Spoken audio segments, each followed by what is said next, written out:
Hey guys, welcome back to Hasty Vegan. I'm Shayla Hastings. Thank you so much for tuning in today. This week has been all about Thanksgiving.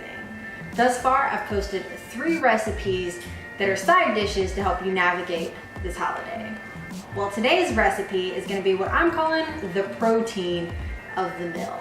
So, non-vegans, they get turkey, they get ham, they get whatever you can think of. And so, vegans, we're typically stuck with like the side dishes. Oh, we can grill you some veggies or we can give you a salad. No. Not this Thanksgiving. This Thanksgiving, not only are we gonna have what's called a Mushroom Seitan Roast, we're also gonna have 911 vegan gravy. Because what is Thanksgiving without gravy, right? Well, the link is posted below so you guys can follow along with this recipe. Let's get started. All right, so now it's time to prepare our Mushroom Seitan Roast. So I searched for something that was gonna be good, for lack of a better term. I've tried a few things. I've even tried some frozen things from some well-known brands. I mean, it was all right, but this recipe had a lot of comments in it and pretty much foolproof is what they said, but even modifications in there. I'm gonna stick to the recipe today of the specific seasonings, but just the people were raving about this recipe and how it tasted, and so I decided to give it a try. So it is of quite a few ingredients, as you can see, but it's really a 2-step process. Maybe a little bit more steps there, but pretty much you're handling your vital wheat gluten, which is the seitan part of it, and then you're handling your mushroom side of it. And then in this recipe later on, we're gonna do gravy, but for right now, this is what we're gonna do. So the first step was to blend up our mushrooms. So to save time in this video, to be a little bit more efficient, I went ahead and did that. So I had 8 ounces of whole baby bellas in here, finely chopped. The recipe does call for 10 ounces. It's just what they sold at the store. I figured it'd be fine. It wants us to then go to the vital wheat gluten before coming back and adding these ingredients. I think it's so they don't get soggy. I'm not quite sure why it's doing it that way, but we're following the recipe here. So after the mushrooms, it says do the vital wheat gluten. So this is 2 1/4 cups of vital wheat gluten. Learned my lesson from last time, we need a big enough bowl. Then it says to have rolled oats or quinoa. So I thought quinoa flakes was pretty interesting, but I'm gonna stick with the rolled oats. So this is, I think this is a cup. So let me go back. This is 1/2 cup of rolled oats. Then you have 1/4 cup of nutritional yeast, which gives it a cheesy flavor. So it's interesting to see how this is gonna come out because this isn't a cheesy recipe. It could just be also a savory flavor. So we're gonna put that in there as well. And then this is our seasoning. So this is dried thyme. I always struggle saying that word. So dried thyme, rubbed sage. So that one took me a second to find. It's in your normal grocery store, but it's different than just buying sage. So it is rubbed sage, onion powder, and then I want to show you guys this. It's called hickory smoked salt. Again, I'm not sponsored here, but I put this in another recipe and it was really good. It smells amazing. So we're trying that out. And then black pepper. So that's what's in here. One note about what I did, I just want to be transparent about this recipe. I have had issues sometimes with seasonings, and this is a recipe that because you're putting it all together when you're seasoning, that once you bake it, then it's kind of too late, then you have to redo it. So what I did, and I'll let you guys know how it turns out in the end, what I did is I went ahead and added like 1/3. So where it said 1 teaspoon of the thyme and the rubbed sage, I did 1 1/2 teaspoons. And then the same thing for the hickory smoke was 1/4 teaspoon, I did 1/2 teaspoon.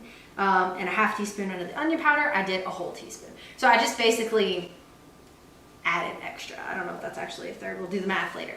And then I did 1/8 teaspoon of black pepper, and that's because it said give a generous amount. So I was like, hey, This is generous. So I'm gonna go ahead and put this in here.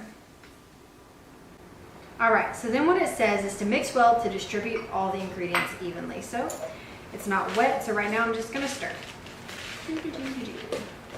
This is pretty simple.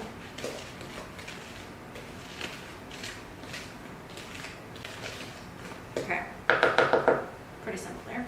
So I'm gonna set that aside. I do have extra silverware, so I'm not having to reach for it.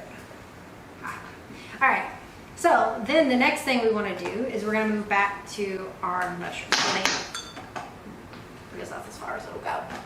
So let's move these guys over.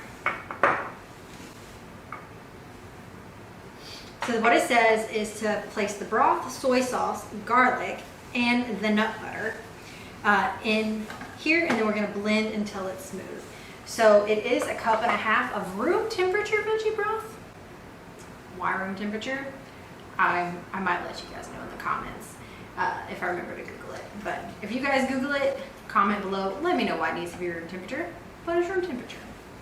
All right, then we have 2 tablespoons of soy sauce.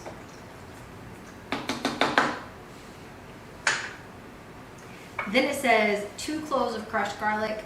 I'm quick, for years I've always just gotten minced garlic. And I've always, this is not even just here, I've always added more garlic than it calls for. So I think it says 2 teaspoons, it would be the equivalent of 2 cloves of garlic. But I do tablespoons. So this is 2 heaping tablespoons of garlic. I'll let you know how it comes out. Aren't you glad I got my spoons? Learning here, guys.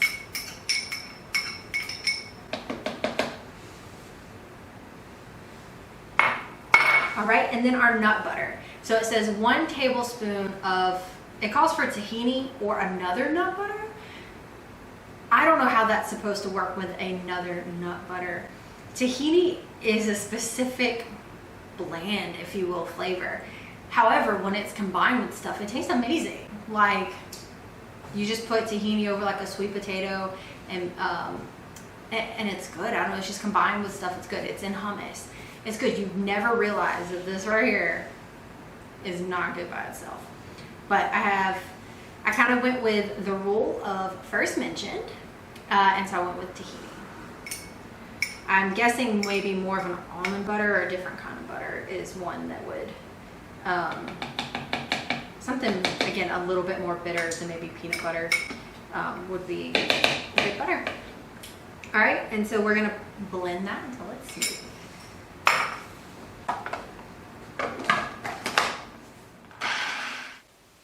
All right, so it's blended and it's smooth. So what we need to do is we're going to pour that into our mixture that we did a second ago. And now it makes sense, obviously, why we did this first, because you want all of your seasonings and everything to be well blended before you do this. Because once you put water or any type of liquid into Vital Wheat gluten, like, it's over. Like, it's not like a cake batter where it's like you can still smooth it out. This starts to get very sticky and pliable, if you will. So we poured all of that in there. Get our spoon here. All right, I'm gonna set that aside. And then I'm going to stir. I'm gonna stir with my spoon until, like I said, it starts getting too hard to stir, and then we're going to make a loaf. Let's try not to make a mess. So now it's too hard to stir, so I'm gonna start using my hands. All right, so we have our loaf in a ball. It said to put it in a ball. Once I got it there, set it aside. Now it wants me to do this weird thing with aluminum foil, so I'm actually gonna do it because reading the comments, if you don't do it, you're gonna end up with a messy loaf. So specifically, it says have 2 20-inch by 20-inch deep foil. Excuse me. You want to cut 2 20-inch pieces of aluminum foil. That looks about 20 inches. I didn't actually measure that, but it fits my pan, so that's why I stopped there. Then it says place them on the counter with one overlapping the other horizontally. So technically this is horizontal. This one was a little bit longer, so I just folded it over to keep it together. All right, and then it says, cut a piece of parchment paper about 20 inches long and place it over the aluminum. So I did that. So we got this. Specifically the parchment paper. This was the main thing that they noted. If you don't have the parchment paper, it sticks and you'll get a messy loaf. We don't want that. We want a pretty loaf at the end of this.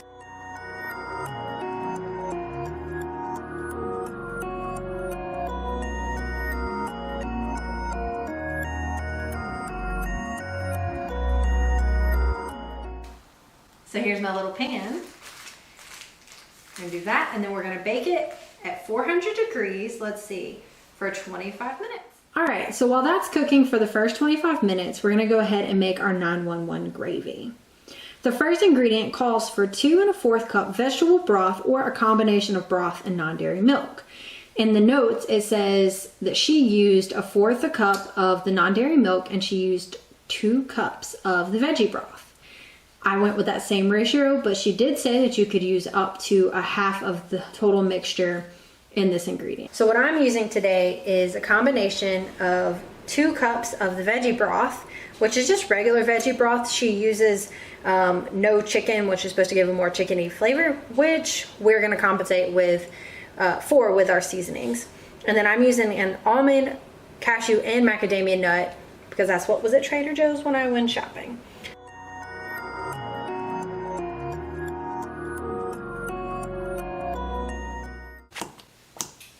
All right, so it's starting to bubble because it's getting thick, which is what it's supposed to do. So at this point in the recipe, I'm gonna go ahead and taste test to see if it needs any more seasonings.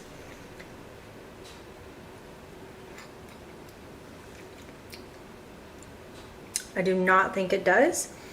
It has more, it definitely has that hickory salt taste, which is awesome. I can definitely taste that poultry seasoning. It tastes like it might have a little bit of a kick to it, which might just be that pepper, that generous amount of pepper.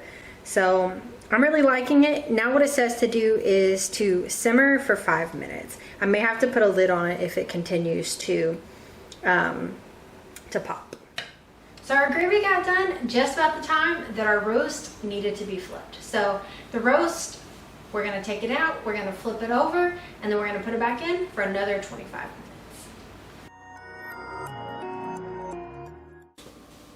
All right, it's time to take that taste. On my plate, I have 1 slice with gravy, and then I have 1 of those slices cut up. One note on cutting the roast is I did have to use a perforated knife, also called a bread knife, to be able to get through. The roast did have a nice little crust on the bottom, which could give a little bit of a chewy texture, but overall wasn't a big issue for me. So let's taste one without the gravy, and then we'll taste one with the gravy.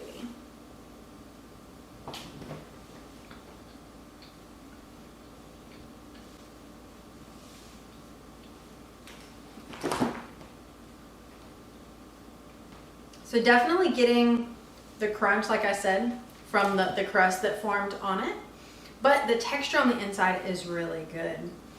So all right, let's taste one with the gravy. Now I do want to say the flavor of that is actually really good. It's better than most things that I've tasted in the grocery store. As I mentioned, I've gotten, name brand frozen stuff and cooked for Thanksgiving, and it was all right. But I have a feeling I'm gonna really like this with the gravy.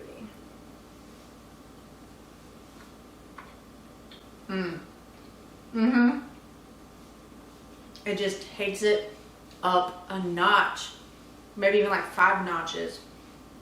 You go from just having, okay, this is good, to the gravy saying, okay, here's, bam, here's season, here's flavor. And it just warms you up inside, for lack of a better term. Goodness, that's good. So my recommendation is if you guys make this, make the gravy. Eat it with the gravy. You can make it by itself. Probably put a cranberry sauce. It actually sounds really good to be able to do a cranberry with this. But that gravy is really good as well. And then you also have the side dishes that we made earlier this week. If you make them all together, you will have some sweetness to hit with this savory. Well, I hope you guys enjoyed this video. Thank you so much for tuning in. Do me a favor, comment below if you made this video, what your thoughts are. Also, subscribe, hit the little notification bell so you get more videos just like this, and you get part 5 of Thanksgiving with Hasty Vegan. Until next time.